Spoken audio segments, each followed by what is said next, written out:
かっこいいから好きなんじゃない、好きだからかっこいいんだよ。誰かにバカにされてもなんともない、だって私の色。いつも眠いっていう個性に状況は起きているとことか、みんなの前では黒なのに犬の前ではデレデレなとことか、ああ本当に愛してやまないあなたのこと、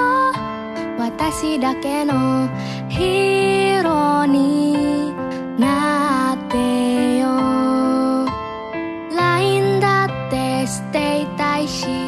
一緒に書いたりしたよ。放課後部活に行くあなたにまたねって独り言、休みの日だって会いたいし、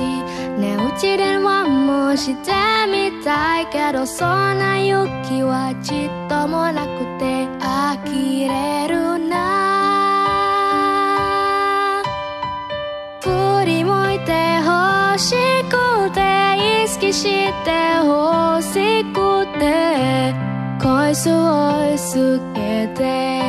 一人でむせて、あなたが